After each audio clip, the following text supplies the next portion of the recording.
ഈശോ മിശിഹായ്ക്ക് സ്തുതിയായിരിക്കട്ടെ. ഈശോയുടെ ജനനത്തെക്കുറിച്ച് ഒത്തിരിയേറെ കാര്യങ്ങൾ നമ്മൾ കേട്ടിട്ടുണ്ട്.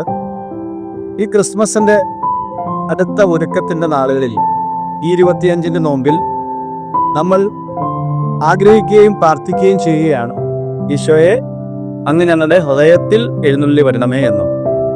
ഈ ക്രിസ്മസിനോടനുബന്ധിച്ച് ഒരു ചിന്ത നിങ്ങളുമായിട്ട് പങ്കുവയ്ക്കാൻ ആഗ്രഹിക്കുന്നത്, ഈശോയുടെ ജനനത്തിൻ്റെ സമയത്ത് ഈശോയ്ക്ക് സത്രത്തിൽ പോലും പിറക്കുവാനായിട്ടുള്ള ഇടം ലഭിച്ചില്ല എന്നുള്ളത് വചനത്തിൽ നമ്മൾ വായിക്കുന്ന.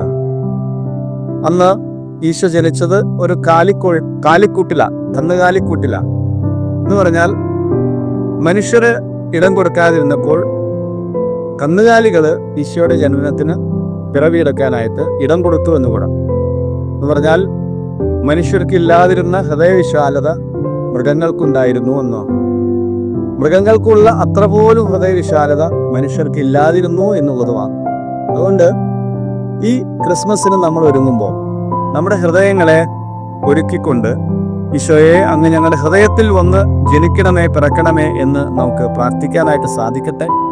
അങ്ങനെ ഒരുക്കമുള്ള ഒരു ഹൃദയത്തോടെ, മനസ്സോടെ ഈ ക്രിസ്മസിനെ അഭിമുഖീകരിക്കുവാൻ, സ്വീകരിക്കുവാൻ നമുക്ക് എല്ലാവർക്കും സാധിക്കട്ടെ. എല്ലാവർക്കും ക്രിസ്മസിൻ്റെയും പുതുവത്സരത്തിൻ്റെയും മംഗളങ്ങൾ നേരത്തെ തന്നെ ആശംസിക്കുന്നു. നാം